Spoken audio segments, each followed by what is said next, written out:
wabarakatuh. Waalaikumsalam Waalaikumsalam warahmatullahi warahmatullahi wabarakatuh. wabarakatuh. Warahmatullahi wabarakatuh. Ini barusan saya dengar Bapak Ibu sudah antusias sekali mengikuti sekolah umroh. Sampai ada yang ikutan someah dulu gitu ya. Terus kemudian nanti mengerjakan pekerjaan rumahnya menyusul gitu. Masya Allah. Betul, Pak Ustadz. Eh, Masya Allah. Tabarakallah. Taib, Alhamdulillah pada hari ini untuk pertemuan yang keenam kalinya kita bisa sesama atau secara bersama-sama mengikuti kegiatan sekolah umroh salimah atau somiyah.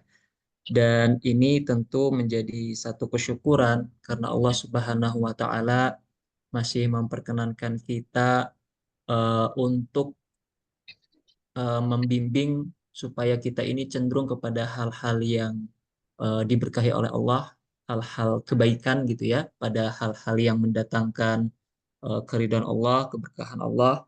Karena apa? Tentu karena majlis ilmu atau thalabul ilmi adalah salah satu wasilah kita untuk mendapatkan keberkahan dan ridha Allah dan salah satu wasilah agar kita semakin mengenal dan semakin dekat dengan Allah Subhanahu wa taala.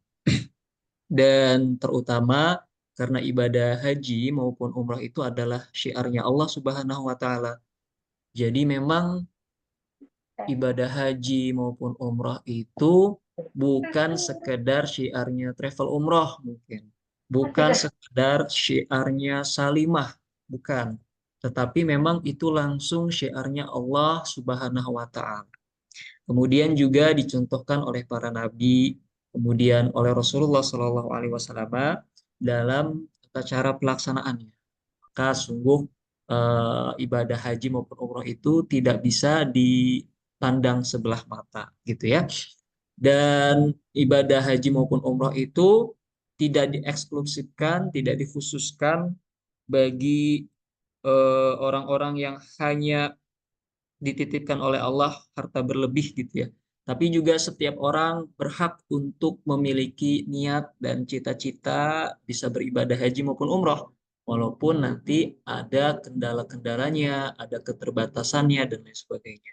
Tapi yakinlah bahwa Allah itu maha kaya. Allahu ghani. Allah maha pemberi rezeki. Allahu rozak gitu. Dan tentu ini tidak menjadi penghalang kita yang betul-betul tidak bisa diwujudkan gitu ya.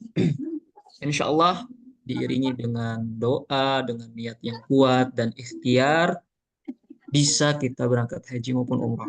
Karena banyak juga kisah ya, walaupun dengan keterbatasan biaya, kemudian orang tersebut nabung berpuluh-puluh tahun, beliau bisa berangkat haji. Itu banyak banget kisah.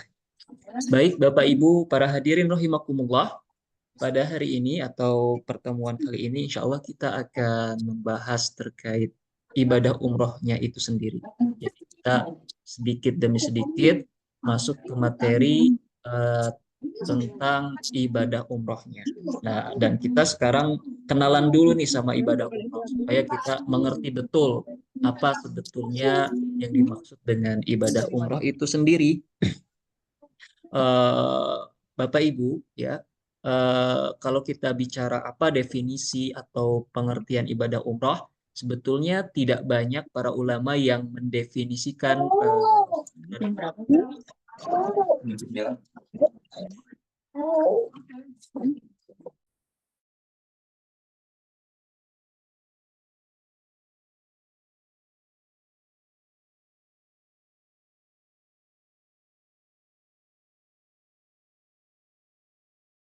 Afan Ustadz, masih di mute.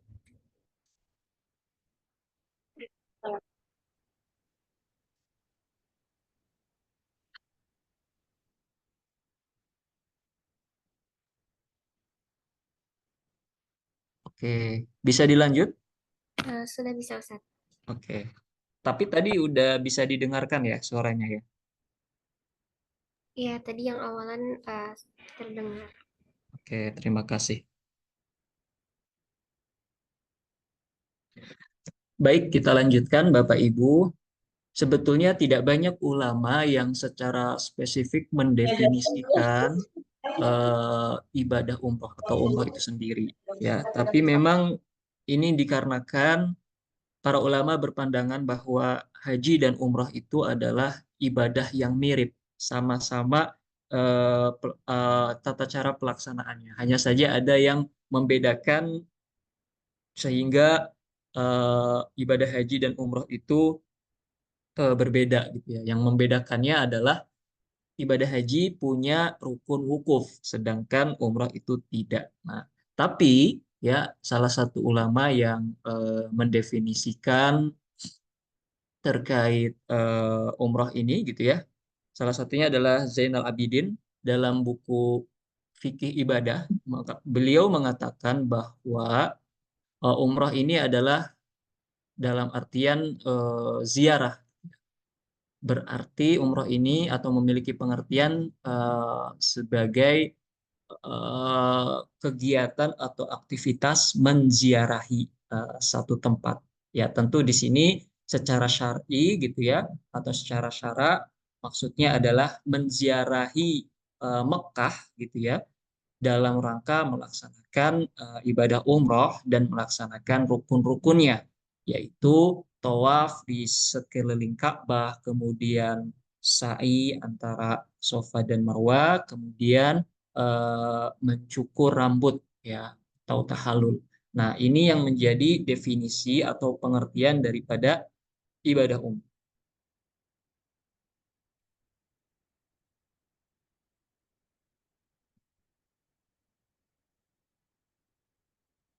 Tetapi memang ulama lainnya berpendapat bahwa umroh dan haji itu satu hal yang mirip gitu ya, hanya membedakan itu wukufnya saja, sehingga nanti juga untuk penetapan hukumnya berbeda. Ada yang mengatakan umroh itu sama halnya dengan haji, menjadi wajib dalam sekali seumur hidup bagi yang mampu. Nanti kita bahas terkait hukum ibadah umrohnya itu sendiri.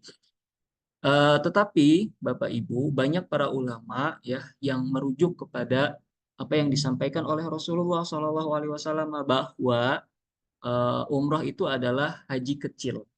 Jadi istilah umroh adalah haji kecil itu bukan istilah yang kita temukan di sekarang-sekarang ini. Ya, tetapi itu sudah diungkapkan oleh Rasulullah SAW sendiri, gitu ya. Adalah Abdullah bin Abu Bakar yang menyampaikan kepada kita bahwa Rasulullah Shallallahu Alaihi Wasallam menyebutkan umrah itu adalah sebagai haji kecil. Ketika itu Abdullah bin Abu Bakar menyampaikan bahwa Rasulullah Shallallahu Alaihi Wasallam menuliskan sebuah surat untuk Amr bin Hazm. Nah, jadi Rasulullah nulis sebuah surat untuk Amr bin Hazm. Salah satu isinya mengatakan, tulisannya itu annal umrah hiyal hajjul asgor. Nah, jadi tulisan ini tentu ditulis oleh khatibnya Rasulullah, oleh sekretarisnya Rasulullah. Rasulullah punya sekretaris pribadi gitu ya. Karena Rasulullah memang ditakdirkan oleh Allah tidak bisa membaca dan menulis, dalam artian supaya beliau itu ya tidak dianggap sebagai seorang yang pandai menulis syair dan juga membacakan syair, sehingga nanti melindungi argumentasi orang kafir yang mengatakan bahwa Al-Quran itu adalah karangan Rasulullah SAW. Kita kembali ketika tulisan itu ya tertulis kalimat annal umrah hiyal hajjul asgar, maka kita tahu dari situ bahwa umrah itu adalah haji kecil. Nah, gitu.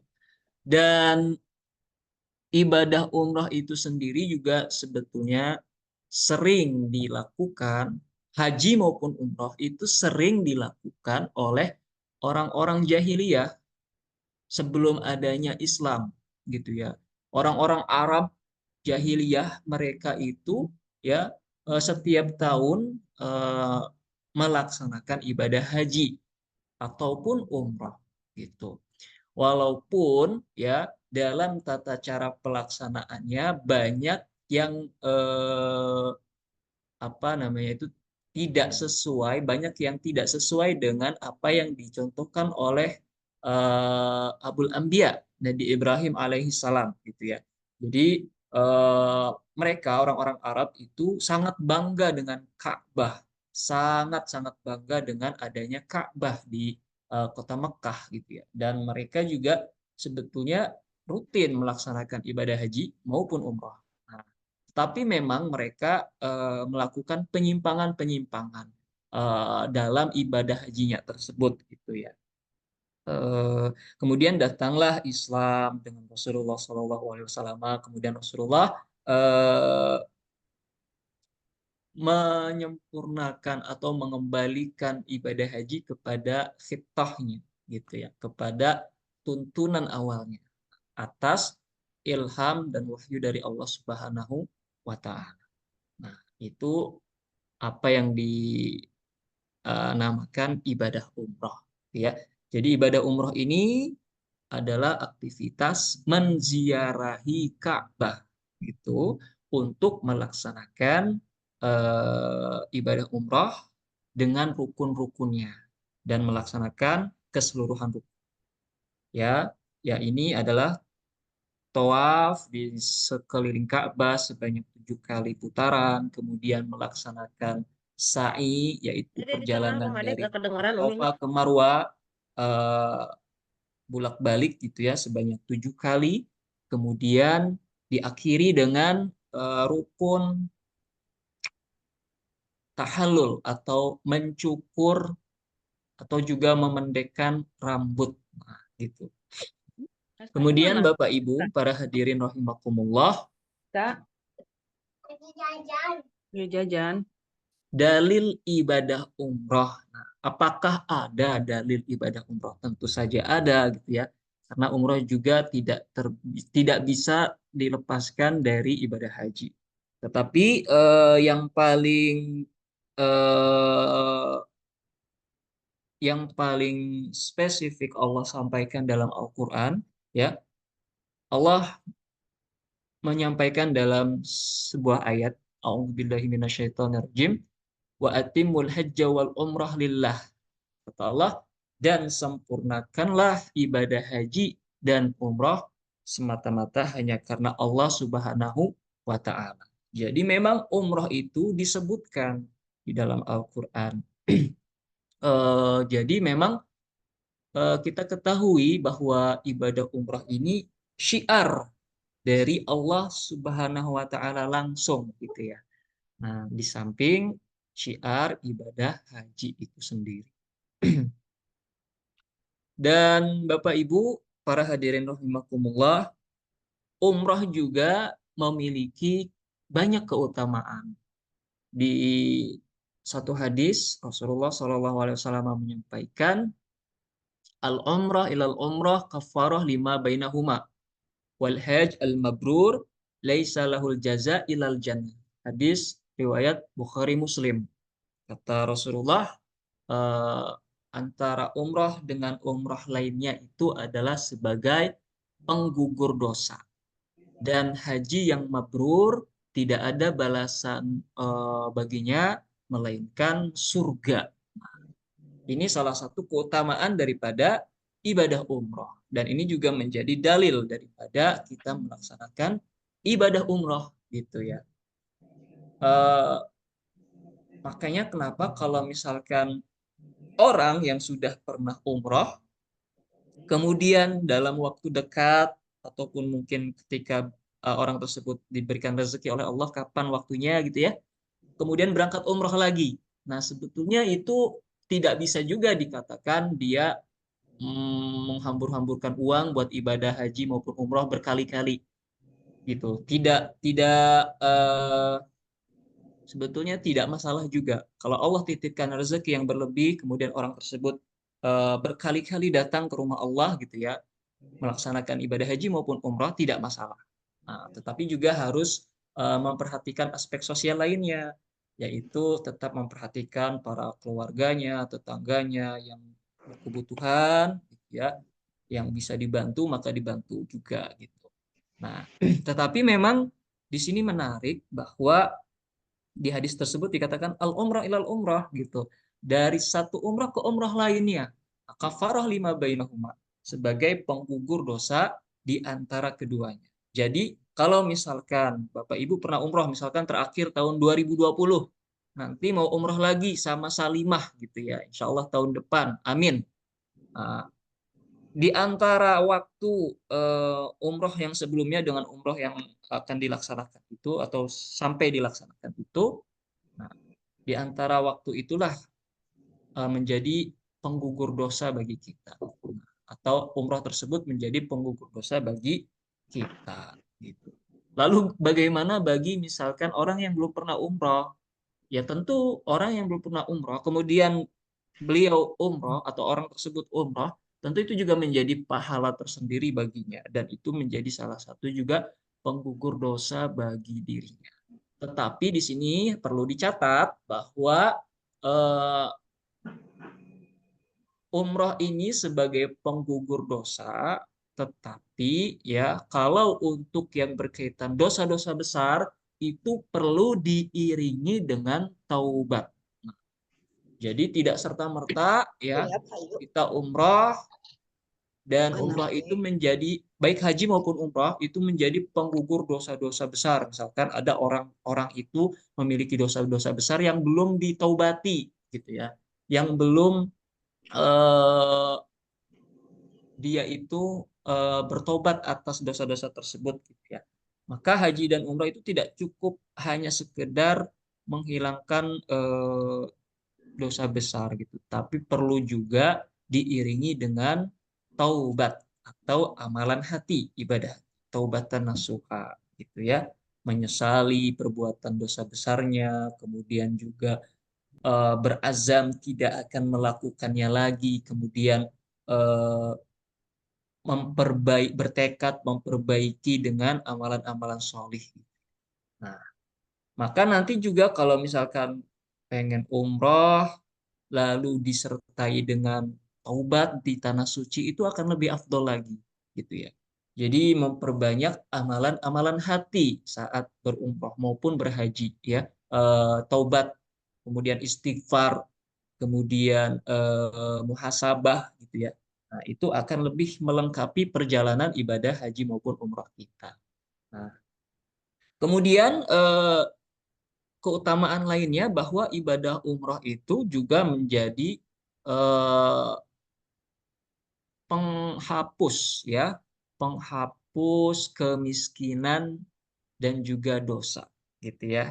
Atau ibadah umroh ini menghilangkan bahasa sederhananya itu menghilangkan kemiskinan. Nah, dan ini hadisnya diriwayatkan oleh At-Tirmizi, An-Nasai gitu ya. Fima maknahu hadis tersebut eh, Rasulullah menyampaikan tabi'ul hajj wal umrah fa innahuma yanfiyanil faqr wa dhunub. Nah, kata Allah, kata Rasulullah gitu ya. Ikutilah haji dengan umrah karena keduanya itu menghilangkan atau menghapus kemiskinan juga dosa-dosa gitu ya. Di terusan hadisnya, di lanjutannya itu fima maknahu artinya itu adalah sebagaimana eh, sebagaimana api ya pembakar eh, pembakar api gitu ya yang membakar karatan-karatan di atas besi kemudian juga emas dan perak gitu ya. Dan tidak ada balasan bagi orang yang mendapatkan haji mabrur kecuali surga. Itu lanjutannya. Artinya di sini ternyata keutamaan ibadah umroh ini juga menjadi penghapus atau penghilang atau katakanlah menghilangkan kemiskinan dan juga dosa-dosa. Sebagaimana pembakar api ya pembakaran api yang menghapuskan karatan di atas besi maupun emas dan perak gitu. Jadi ada kalimat yang menarik, menghilangkan kemiskinan. Maksudnya seperti apa menghilangkan kemiskinan itu? Apakah orang yang ujuk-ujuk tiba-tiba umroh, pulang dari umroh itu langsung menjadi orang yang kaya raya, yang Allah titipkan banyak hartanya, begitu? Nah, di sini Syekh Al-Mubarakfuri ya menyampaikan maksud daripada kalimat tersebut bahwa ada dua makna. Yang pertama, makna secara zohir. Secara zohir itu maksudnya adalah betul bahwa memang perjalanan ibadah haji maupun umrah itu bisa menghilangkan kefakiran dan kemiskinan dari seseorang. Dalam artian secara hartanya gitu ya, kecukupan harta. Nah, ada yang menarik juga di sini. Ternyata bisa ya, orang pulang dari haji dan umroh itu kemudian Allah cukupkan hartanya secara zohir, artinya punya banyak kecukupan hartanya setelah pulang haji dan umroh. Tetapi juga Syekh Al-Mubarak Furi menyampaikan kalimat tersebut juga bermakna secara batin, artinya yang dicukupkan atau yang dikayakan oleh Allah itu adalah hatinya, gitu ya. Jadi walaupun setelah pulang haji dan umrah itu secara zahir, secara materi gitu ya, itu tidak tampak dia mendapatkan kekayaan, tidak tampak eh, Allah hapuskan kemiskinannya gitu ya. Tetapi yang ditampakkan itu ya oleh Allah adalah perasaan hati dan jiwanya yang merasa selalu kaya dan cukup ya. Qanaah. Nah gitu. Jadi di sini ada dua maksud ya dalam dalam kalimat tersebut yang sebagaimana disampaikan oleh Syekh Al-Mubarak Furi. Yang pertama, secara zahir betul memang haji dan umrah itu menghilangkan kemiskinan. Artinya Allah cukupkan secara harta yang bisa dilihat gitu ya. Yang bisa dilihat oleh mata gitu ya, yang bisa dihitung gitu ya. Nah, secara nominal gitu. Allah cukupkan. Tetapi juga ada makna lain yang bermakna bahwa Allah cukupkan, Allah hilangkan rasa fakir dan miskin dalam hatinya.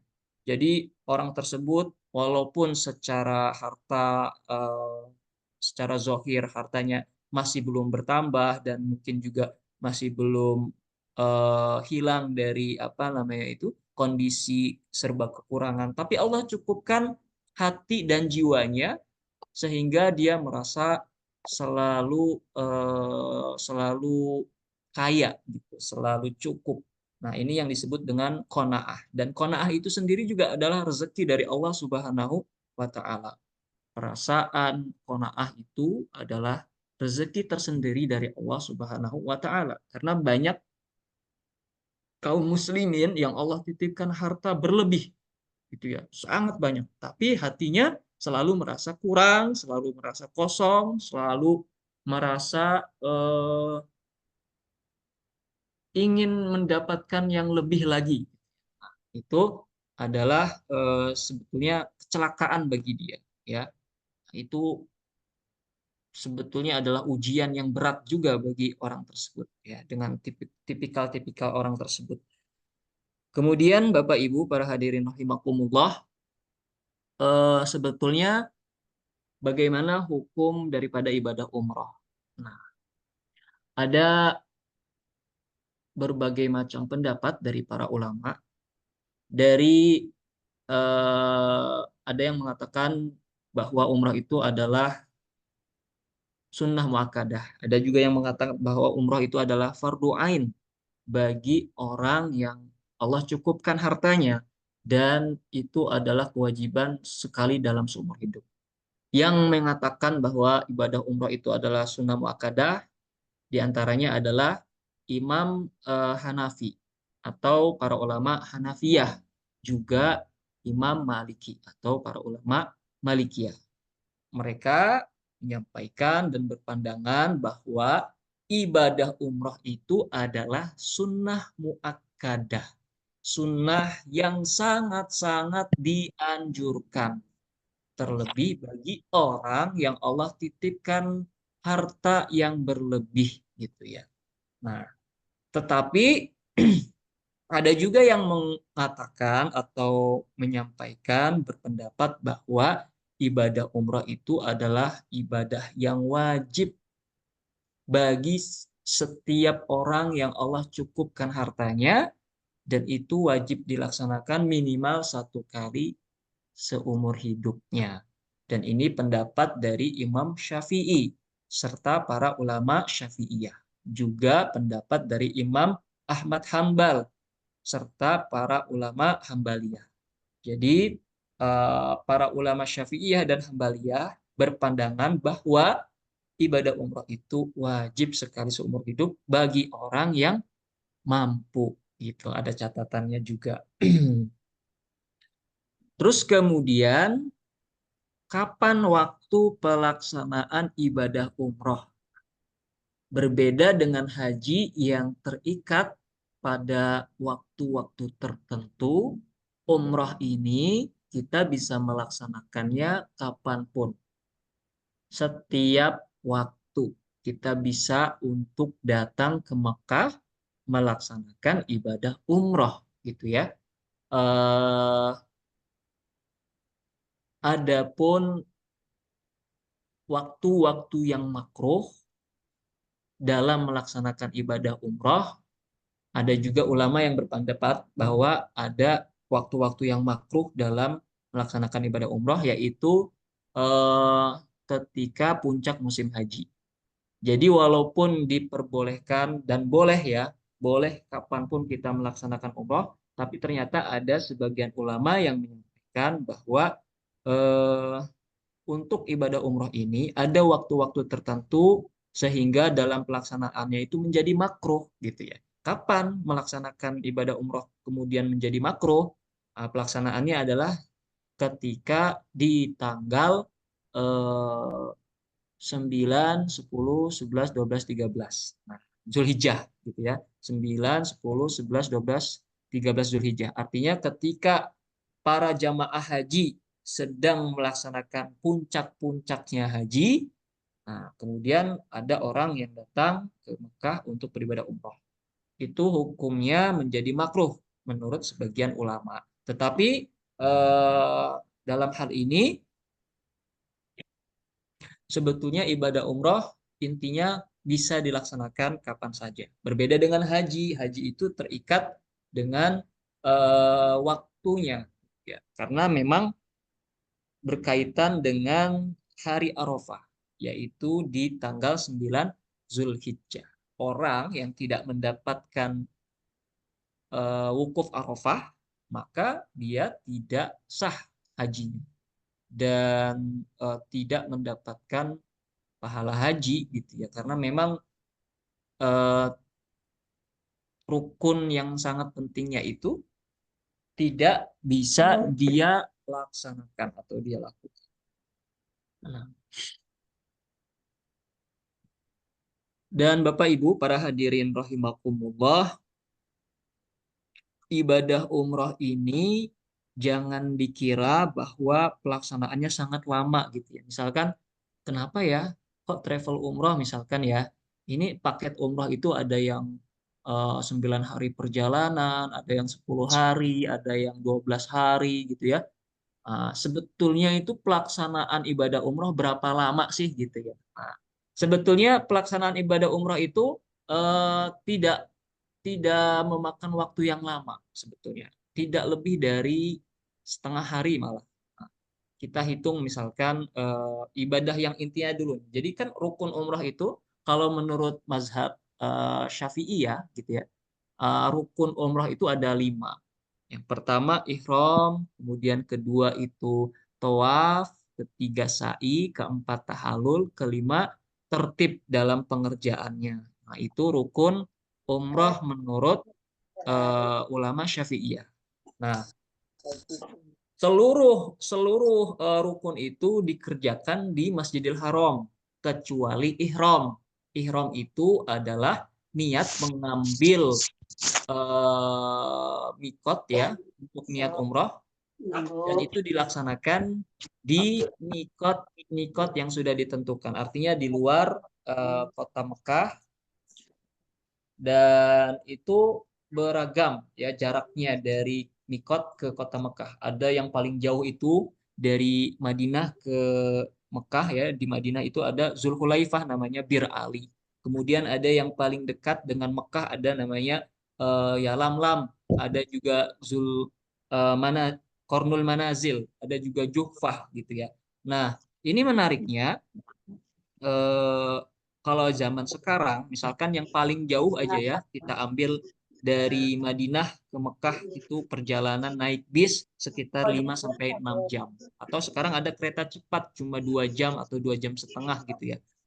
Nah, kemudian nanti setelah sampai di Mekah ya, eh, setelah istirahat sejenak gitu ya, kemudian mempersiapkan diri untuk tawaf, rangkaian tawaf sampai tahallul itu kurang lebih sekitar 2 jam setengah sampai 3 jam gitu.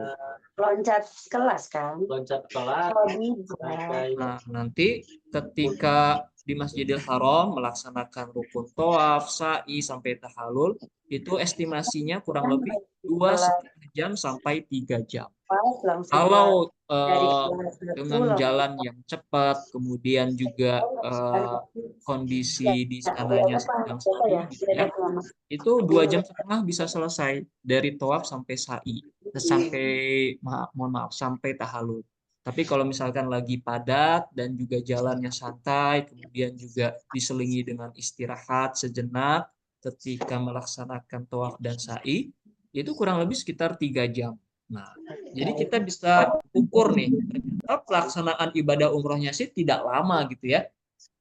Hanya perjalanan dari tempat mengambil ihram atau mikot sampai ke kota Mekah. Nanti kalau sudah di kota Mekah, melanjutkan rukun lainnya, tawaf, ya, sa'i, sampai tahallul itu kan seluruhnya di Masjidil Haram. Tidak lebih dari 3 jam atau kurang lebih ya sekitar belajar 3 itu jaman. Jadi kita bisa bayangkan, gambarkan bahwa ternyata pelaksanaan ibadah umroh itu sebetulnya intinya tidak begitu lama. Tetapi memang kan sayang ya, kita udah jauh-jauh dari Indonesia gitu ya. Dan mungkin juga ada yang menjadikan perjalanan tersebut adalah perjalanan yang mungkin bisa hanya dilakukan sekali dalam seumur hidup gitu. Maka sangat disayangkan tidak begitu sangat disayangkan kalau misalkan di sananya itu tidak disertai juga dengan ziarah-ziarah lainnya. Ambil dulu sana lagi. Sambil nunggu papa.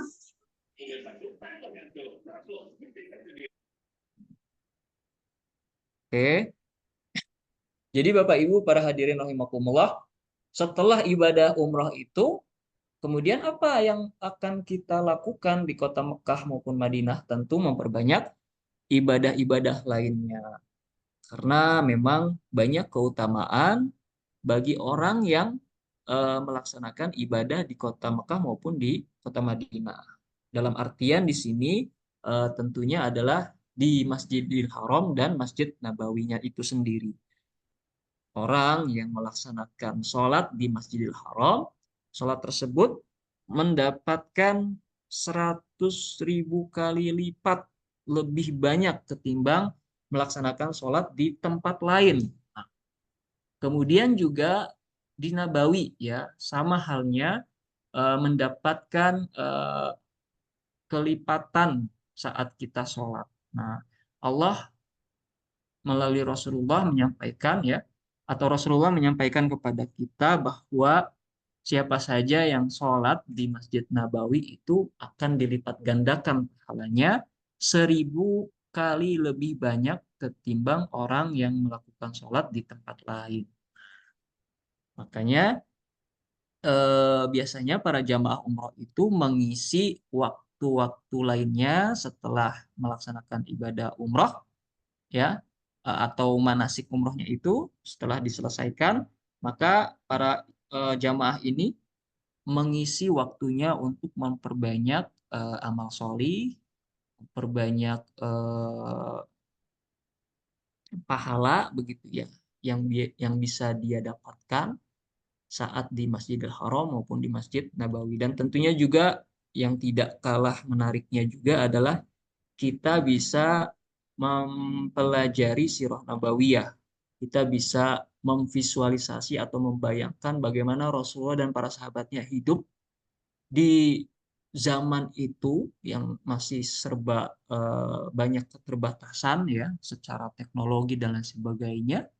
Eh, kita bisa membayangkan betapa sulitnya para sahabat dalam menemani Rasulullah berdakwah begitu ya, berjihad dan lain sebagainya. Eh, baik itu saat di Mekah maupun di Madinah. Itu sangat sangat bisa sekali menjadi apa namanya itu wasilah kita mempelajari sirah nabawiyah dengan berkunjung ke Madinah maupun ke Makkah Al-Mukarramah. Baik, Bapak Ibu para hadirin rahimakumullah, mungkin ini yang bisa saya sampaikan pagi hari ini. Kita mengenal dulu nih tipis-tipis ibadah umroh gitu ya. Nanti insya Allah di pekan-pekan selanjutnya baru kita akan lebih ngobrolin atau membahas secara detail terkait manasik ibadah umrohnya itu sendiri gitu ya. Kita pagi hari ini cukup membahas terkait kulitnya dulu aja nih. Kita kenalan dulu sama yang namanya ibadah umroh gitu ya. Baik, kalau gitu Bapak Ibu para hadirin rahimakumullah, saya sampaikan terima kasih banyak sudah mengikuti Somea dan terima kasih banyak atas perhatiannya tentunya. Baik, Saya kembalikan ke Teh Yunika sebagai moderator. Silahkan Teh Yunika. Syukran billahi taufik walhidayah. Assalamualaikum warahmatullahi wabarakatuh. Waalaikumsalam warahmatullahi wabarakatuh.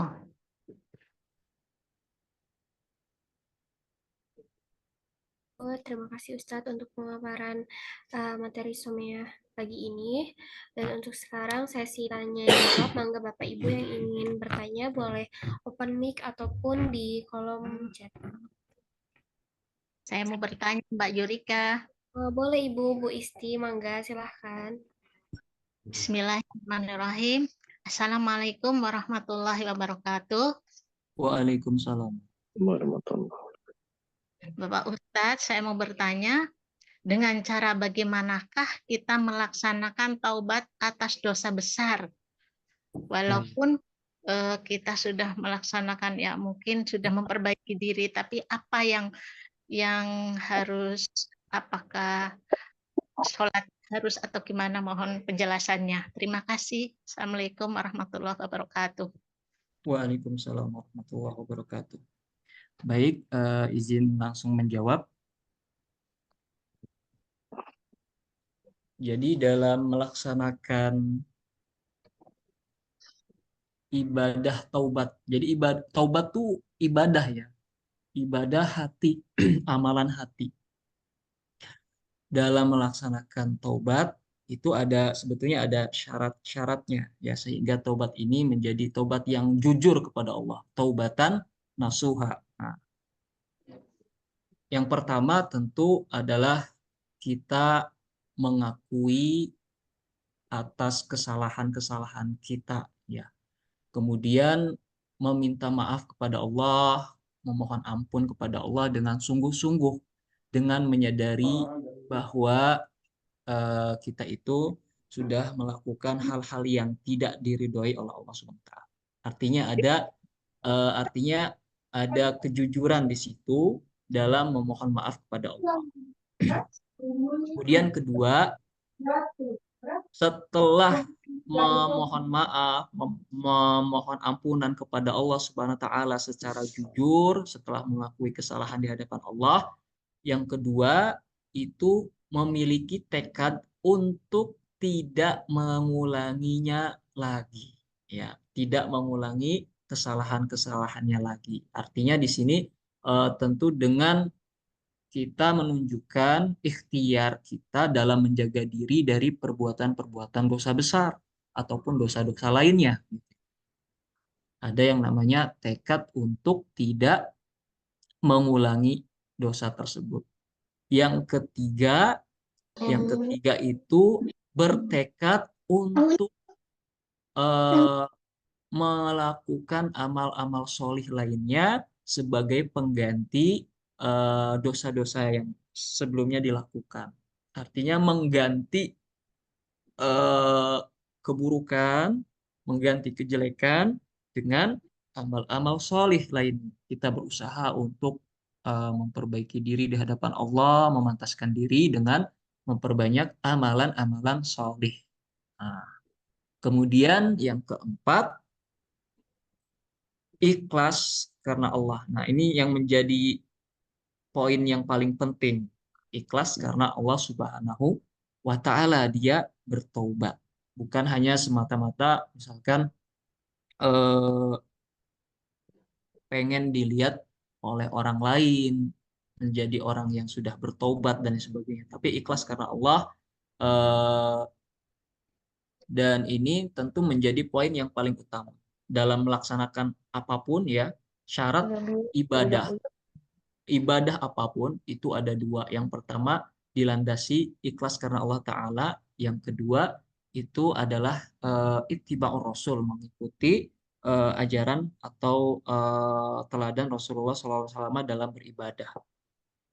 Artinya di sini hal-hal demikian harus disertai saat kita memang ingin bertobat kepada Allah Subhanahu wa Ta'ala gitu. Dan nanti ada ciri-cirinya kalau tobatnya itu sudah jujur dan tobatnya itu eh, insya Allah diterima oleh Allah, itu ada ciri-cirinya. Ciri-cirinya ketika orang tersebut ya sudah bertobat dari satu hal, dia merasa jijik saat mengingat-ingat apa yang sudah dia lakukan gitu ya. Jadi ada eh,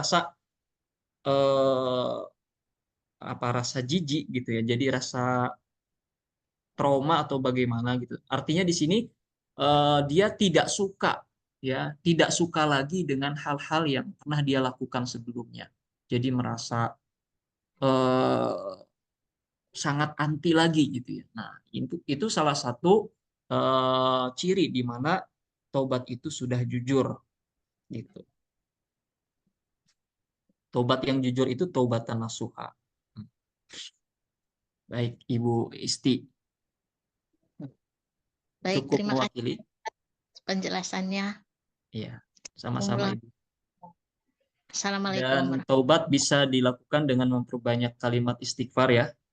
Kalimat istighfar dan tentu ini adalah amalan hati. Hatinya harus jujur sama Allah, harus ikhlas sama Allah karena tentu ini yang menilai langsung Allah Subhanahu wa taala gitu ya. Walaupun mungkin nanti suatu saat eh, kita semua memiliki potensi untuk melakukan kesalahannya lagi atau mengulanginya lagi. Tapi tentu ya Allah akan mengampuni dosa-dosa yang ditaubati oleh hambanya itu. Walaupun nanti mungkin satu hari kita punya potensi, seluruhnya kita ini punya potensi untuk melakukan kesalahannya lagi gitu ya. Sama halnya dengan kesalahan yang sebelumnya. Tapi itu tidak mengurangi tekad kita untuk bertobat kepada Allah Subhanahu wa taala. Dan kita tentu harus berdoa kepada Allah sehingga Allah itu selalu memberikan taufik, membimbing kita kepada hal-hal yang baik. Makanya mari kita melangkah ke kebaikan. Ya, umrohnya juga sama kebaikan sama salimah. Gitu ya, Bu ya. Baik, selanjutnya.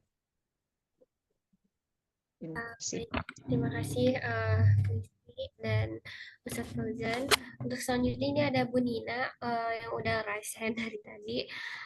Gimana Bu Nina? Apakah ada yang ingin ditanyakan? Bismillahirrahmanirrahim. Assalamualaikum warahmatullahi wabarakatuh. Waalaikumsalam warahmatullahi. Yang pertama, Afwan, tadi teh berisik, itu belum di-mute, ada beberapa peserta mic-nya ya, jadi mengganggu. Bisa punten minta tolong di mute kan itu. Eh, atau bagi peserta lainnya pada tahu dirilah dimatikan mic-nya gitu ya kalau memang host belum sempat, atau hostnya bisa dimute-kan dari sekarang karena berisik mengganggu Afwan. Satu itu.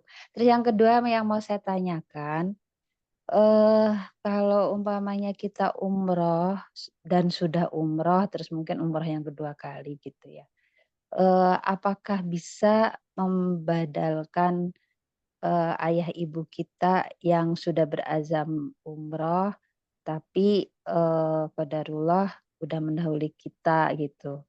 Apakah bisa dibadalkan oleh kita seperti itu? Satu itu. Terus yang kedua, sekarang ini kan waiting list haji itu sangat panjang ya Ustadz ya. Iya. Jadi kasihan gitu. Apakah bisa di apa ya? Diganti dengan umroh Ramadan misalnya, kan Masya Allah gitu ya. Iya. Eh, ya lumayan juga gitu karena kalau nggak umroh Ramadan ya umroh biasa gitu ya. Karena kan memang susah sekali ya untuk haji gitu. Atau punten, bisakah diganti karena kan ada hadisnya ya, salat isyraq itu pahalanya setara dengan haji dan umroh seperti itu. Mengingat karena Indonesia sangat susah ya, kita waiting list-nya panjang kan tahunnya gitu. Itu aja. Assalamualaikum warahmatullahi wabarakatuh. Waalaikumsalam warahmatullahi wabarakatuh. Yang pertama, pertanyaannya apakah bisa kita itu membadalkan umroh bagi orang tua kita yang sudah punya niat umroh? Jawabannya insya Allah bisa, Ibu. Eh, Lalu bagaimana atau adakah syarat ketika kita akan mengumrohkan atau membadalkan umroh orang tua kita? Syaratnya yang pertama, orang yang akan dibadalkan itu sudah wafat. Atau yang kedua, orang tersebut yang akan dibadalkan masih hidup, tetapi memiliki keterbatasan fisik yang artinya di sini orang tersebut sakit parah gitu ya, sakit parah sehingga tidak bisa untuk eh, berangkat ke tanah suci, dan sakit parahnya ini sudah divonis oleh dokter tidak bisa dan tidak memungkinkan untuk berangkat ke Mekah gitu ya. Contoh misalkan stroke seluruh badan. Stroke seluruh badan ini kan orang tersebut masih hidup gitu ya. Tetapi tidak memungkinkan untuk melakukan perjalanan. Nah, ini dibolehkan untuk dibadalkan umrohnya. Nah, tapi kalau misalkan sakitnya ya, kemudian sakitnya itu bisa dianalisis bahwa setelah melewati masa kritis, mohon maaf, akan bisa sehat lagi, sembuh lagi, dan bisa berangkat ke tanah suci. Nah, itu masih belum boleh untuk dibadalkan. Artinya orang yang dibadalkan pertama sudah wafat, kedua orang yang sakit dan betul-betul tidak bisa untuk berangkat ke tanah suci.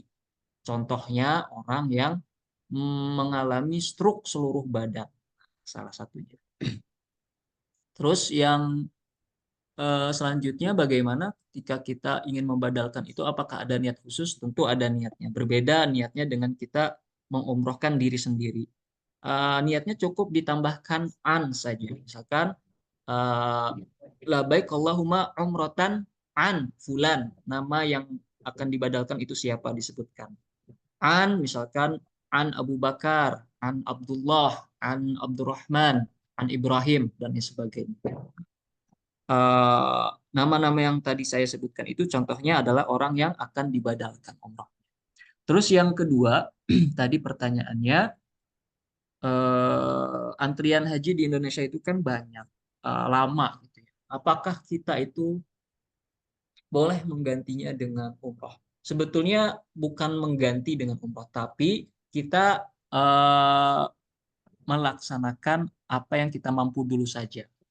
Mungkin dari segi harta gitu ya, mungkin kita bisa membayar perjalanan ibadah haji, tapi antriannya tidak memungkinkan, sangat panjang, dan kita bisanya hanya daftar haji reguler misalnya, tidak bisa yang tahun ini daftar, kemudian tahun ini juga berangkat seperti furoda gitu ya. Nah, tentu ini tidak masalah bahwa kita melaksanakan umrah itu adalah sebagai tatawu atau ketaatan kita kepada Allah Subhanahu wa taala menjalankan syiarnya Allah, tidak masalah. Dan tidak masalah juga umrah walaupun belum pernah haji, nggak masalah juga. Uh, dan bahkan itu adalah rezeki dari Allah. Terus yang ketiga, apakah bisa menggantinya dengan umroh di bulan Ramadan?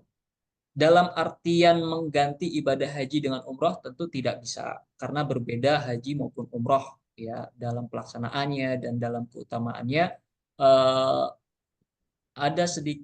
ada persamaan tapi ada sedikit perbedaan.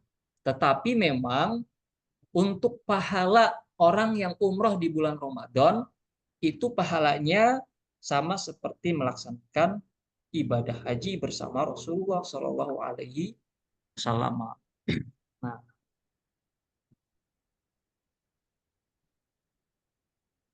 jadi ada sebuah hadis yang diriwayatkan oleh Ibnu Majah, fima maknahu, artinya ya dari Ibnu Abbas radhiyallahu an, ia berkata Rasulullah Shallallahu Alaihi Wasallam bersabda, umroh di bulan Ramadan menyamai ibadah haji. Hadis riwayat Ibnu Majah. Jadi memang untuk pahalanya saja itu setara insya Allah. Tetapi tidak bisa menggantikan pelaksanaan ibadah hajinya itu sendiri. Nah, baik Ibu, apakah ini sudah bisa menjawab pertanyaan Ibu? Ibu Nina?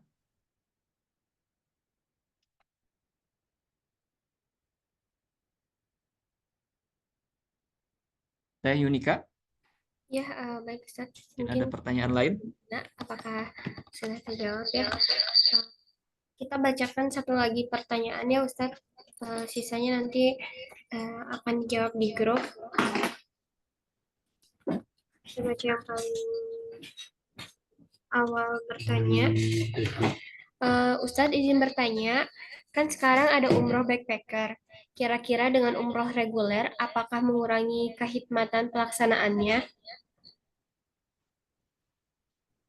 Umroh backpacker dan reguler ya, itu kan sebetulnya hanya bagaimana kita memilih model perjalanannya saja. Kalau orang tersebut sudah pernah umroh sebelumnya, kemudian mengerti bagaimana menjalankan manasik umroh, dan juga tidak ada kesulitan saat melakukan perjalanan sendiri ataupun bersama keluarganya saja ke Tanah Suci, tidak masalah. Dan itu tidak mengurangi kehikmatan ataupun kekhusyuan dalam ibadah umroh. Tapi memang ada orang-orang yang terkendala misalkan dengan bahasa, kemudian juga dengan eh, pengetahuan perjalanan yang masih belum banyak gitu ya. Artinya minim minim sekali terkait aspek perjalanannya gitu. Kemudian juga mungkin belum bisa melaksanakan manasik ibadah umrohnya sendiri, harus ada bimbingan ya dari orang lain. Tentu ini menjadi pembeda saja.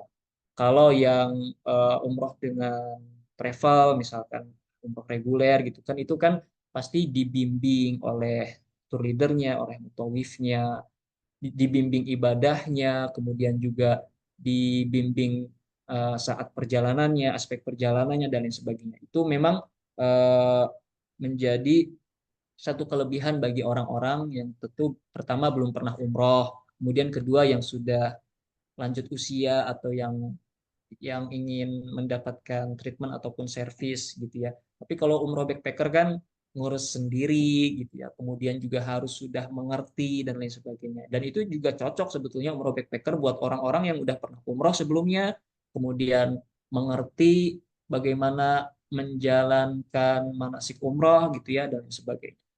Nah, hanya pilihan saja itu model-model perjalanan ibadah umroh.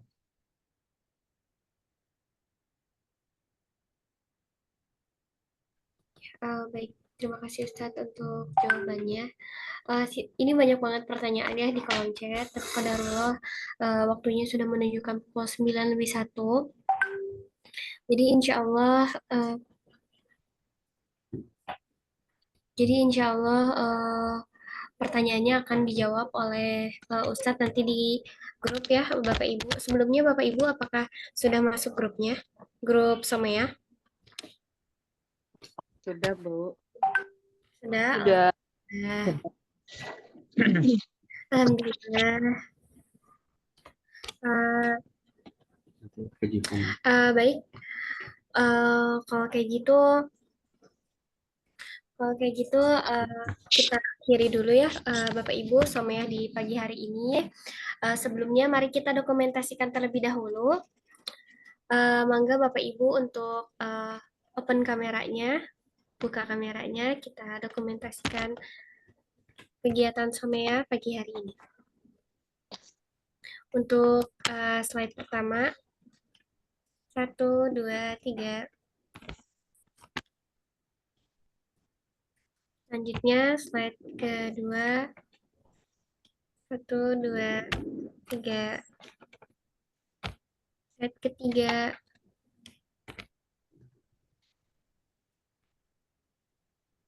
Slide keempat.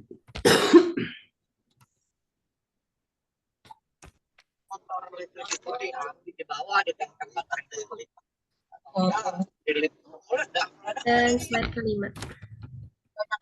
Ya,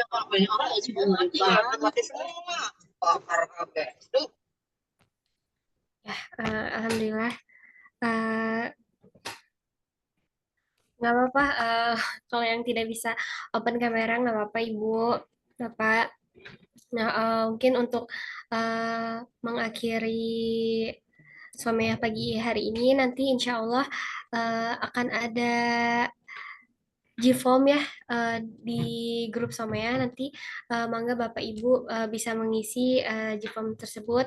Dan yang belum mengisi link absen, mangga sudah ada di kolom komentar, kolom chat.